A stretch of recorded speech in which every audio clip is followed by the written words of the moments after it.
The first thing I remember was the older woman shifting in her seat. Her glasses rested low on her nose as she read from the page. I could see my name at the top, crisp in black type.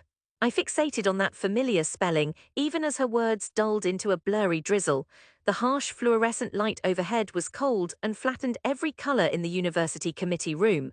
My skin itched beneath my shirt. We appreciate your proposal, Mr. DaCosta, but a neural network capable of unsupervised generalization on as little as 1,000 examples, it borders on science fiction. Her voice was soft, almost apologetic, but her eyes flicked to the next page. My heart pounded as if I was running barefoot on concrete. One of the men beside her tried to suppress a smirk. Computer languages that write themselves, patterns that teach the machine. Impressive ideas, but you lack a feasible methodology. We do encourage you to revise, perhaps focus on applied aspects, not theoretical leaps. One by one, I watched them scrawl notes, confer quietly with each other, and finally sign a page I'd spent weeks revising. I kept my breathing slow, feeling the inside of my cheeks sting as I pressed my tongue to my molars. The woman gave me a tight, thin-lipped smile. "Thank you, Rohan." My fingers curled around the folder on my lap. I stood, forcing my legs to move steadily, and nodded. The silence was thick and dismissive, not a respectful hush, but the kind that fills a room when everyone has already stopped listening. The metal door clicked softly as I left. Outside, a heavy cloud rolled in from over the harbor. I felt its promise of rain before the first drops hit the tiled pavement. My shoes squelched quietly as I made my way toward the campus gates. "You go into the pub." Sanjay appeared beside me, backpack slung carelessly, as if he hadn't just watched a dream flatten out like a pressed flower. I shook my head. "I've got some things to do." He bit his lip. "Chin up, mates. They just want something digestible. Nobody wants to piss off the funding bodies."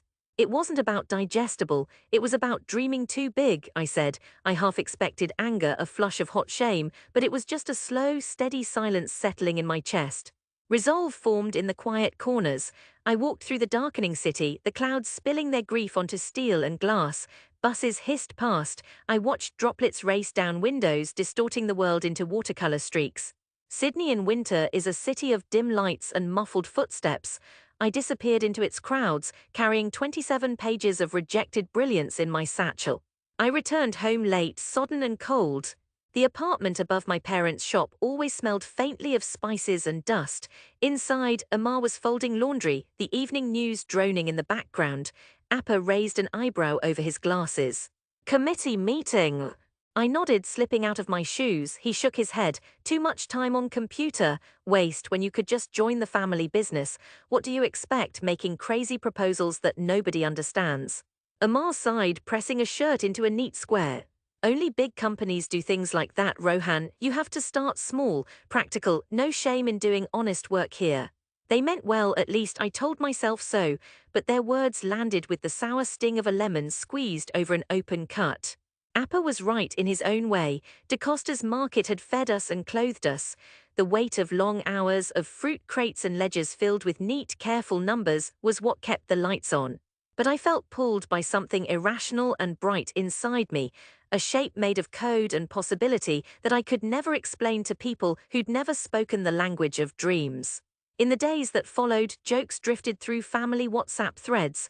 "Beta, when you finish building your robot butler, let us know. Will your computer cook chapati too?" They laughed.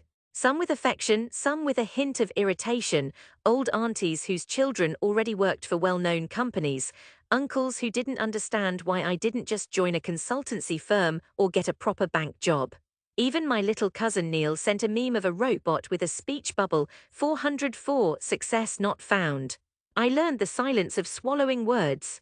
Every evening I'd work the register at the shop, and when the neighborhood uncles came in, one of them would say, Rohan, found a job for your computer yet?" And another would chuckle, "Before you build thinking machines, you fix my Wi-Fi first." Sometimes I wished I could hate them for it, but they only knew how to measure success by what you could touch, what money you brought home. My dream was invisible to them, ridiculous because it hadn't made its mark in the world, but underneath their laughter and doubt, I felt something like flint and stone grinding inside me. Resolve doesn't come from light. It's made in the dark where nobody is watching but you. I spent the next year finishing my degree the conventional way: group projects, case studies, supervised models, and my heart wasn't in it, but my mind kept spinning, chasing the impossible. Late at night, I'd prop my laptop on the kitchen table after Amar and Appa had gone to sleep. The soft buzz of the fridge and the distant hum of the city were my companions. I wrote code until my fingers ached, pages and pages that nobody would ever see. I trawled through preprint papers, open source repositories, mailing lists, built a prototype when the world slept. I'd almost believe it was madness, this obsessive hope, but every now and then the code would surprise me. A cluster of connections, a tiny self-correcting twist in the black box, something that behaved just differently enough to remind me why I'd started. Money was tight. Prize competitions from overseas tech companies became my silent battlefields. I'd submit blog posts, demos, and algorithms, raking in a few hundred here, 1,000 there. It wasn't enough to leave the shop, but it kept the dream alive. I got a job troubleshooting data pipelines at a downtown fintech startup. It was utterly unremarkable, the kind of job you never write about, but it paid the bills and helped me blend in. I learned how to speak the language of VCs and product managers, how to explain big ideas in words as bland as mashed potatoes, but I never let go of my own project. If anything, the company's plodding pace only sharpened my hunger for something more. By the time I was 25, my code had become something alive. I showed Sanjay the demo one evening at a cafe in Sarai Hills. He stared as the chatbot responded, not with rote answers, but with the wobbly, unpredictable empathy of a toddler learning how to talk. It could write simple poems, summarize news, notice patterns in bulks of raw data, even notice when he was being sarcastic. It wasn't bound to any set of pre-trained tasks, it actually learned. Mate, he breathed. I shrugged. It's not perfect, but it's different, wild, it adapts. Sanjay grinned. Show this to your old committee. See if they make that face again. But I wasn't interested in redemption yet. I needed to prove to myself most of all that it wasn't just a parlor trick. The real turning point came 3 months later at a midnight hackathon streaming live out of Silicon Valley. The prompt: build an autonomous teaching assistant that can adapt to new topics in real time. I fed my child. I'd started calling it Leela, after the Sanskrit word for divine play, a hand-picked trove of Wikipedia entries, news clippings, lecture transcripts. In less than 20 hours, Leela ingested, reasoned, reflected my questions back in different words, corrected itself, and even cracked shy jokes about Plato and pizzas. The code held steady as the pressure intensified. The judges weren't expecting someone dialing in from a pokey apartment above a grocery in Parramatta, but there I was, voice shaking, as Leela ran a live demo. The chat flickered with disbelief, and then acceptance. First prize came with a tidy sum, but more important, offers, companies, labs, even a certain tech idol whose face was everywhere, but I wanted control. With a few friends, Sanjay at legal, an old mate from uni on infrastructure, and a genius from Melbourne working remote, we built our own thing. Arcmine Technologies, minimalist office lease, tight crew, hearts in our throats. Sydney media called us the AI upstarts from the West. I felt the community roll its eyes, as if daring us to trip up and prove their doubts right. But we built, iterated, demoed. Arcmine's platform began showing up in secondary schools. Teachers found ways to adapt Leela into personalized lesson plans. Students who'd once lagged behind now built confidence, catching up at surprising speeds. Principals called us wizards, education adapters, even troublemakers, but results were impossible to ignore. A government pilot followed. Funding, panel interviews, awards. 4 years had passed since that cold committee room. My parents' phone calls became more gentle. Still, not quite pride, instead, anxious curiosity. When will we see you on TV? You eat well, you talk to right peoples. But there was something else there too. The neighborhood uncles stopped calling me to fix their modems. My aunties, instead of mocking, now sent links to news stories about school reforms or AI. Even Neil, now tackling his own degree, bragged to his friends, "That's my cousin." The real test came when my alma mater's dean of engineering sent me an email. Would I keynote their innovation showcase? It wasn't just a request, it was an admission. They'd taken notice. I moved through the old campus with measured ease, but my heart pounded in my chest. The flare of fluorescent lights looked the same. The corridors reeked of disinfectant and ambition, Sanjay joked as we walked in. Full circle, eh? Inside the great hall, rows of students and faculty watched, curious and appraising. At the front sat three faces I hadn't seen in years.